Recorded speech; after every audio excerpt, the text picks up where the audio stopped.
काही लोक काय करतात, काही कंपन्या अशा आहेत की सांगतात की शेवटचं डोस देताना तुम्ही 50 किलो नायट्रोजन द्या.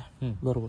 मग त्या वेळेस काय होते, शेवटच्या डिसेंबर जानेवारीमध्ये शेतकरी लोक हळद पिवळी पडली म्हणून नायट्रोजनचा अतिरिक्त वापर करतात.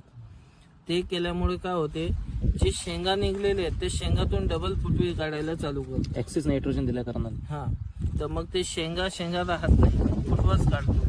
अजून तिथं उत्पादनात घट. म्हणजे जे शेंगा आपली लांबणारी आहे किंवा त्याला सबफिंगर ते फुटवा ते स्टॉप होऊन जातं आणि फुटव्यात रूपांतर होऊन जातं. हा, त्याची पूर्ण सब चलन फिंगर नाही निघणार. उत्पन्न वाढवायचं असेल तर आपल्याला सब फिंगर काढणं भरपूर आवश्यक आहे. हो, जेवढे सब फिंगर त्यासाठी फुटवे कमी असायला पाहिजे. आता आपण मागच्या वर्षी पाहिलं ना, जेवढे सब फिंगर जास्त निघतील तेवढं उत्पादनात वाढ होणार आणि क्वालिटी मेंटेन राहणार. बरोबर.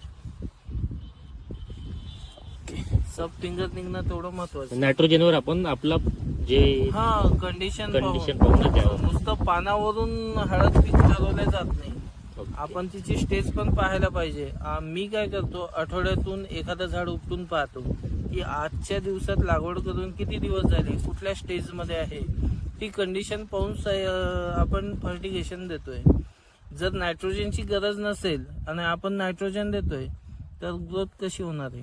राईट. योग्यरित्या आपण आठवड्यातून एखादं झाड निदान उपटून पाहायला पाहिजे आणि तिथं अभ्यास करायला पाहिजे, बा आपल्या लागवडीला इतके दिवस झाले, आता कशाची गरज आहे आणि कुठल्या स्टेजमध्ये आहे.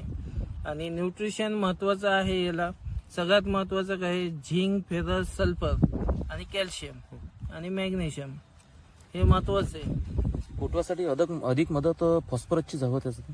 हो ना, 1261 द्यावं लागेल. करायचं. आपण मागच्या वर्षी 757 प्लस 2% झिंक ICL वापरला, त्यानं एकदम चांगली मदत झाली. जे की आपली झिंकची त्याच्यातून भासून निघाली. त्याच्यामध्ये झिंक येतं ना 2%. ओके, हे महत्वाचं आहे.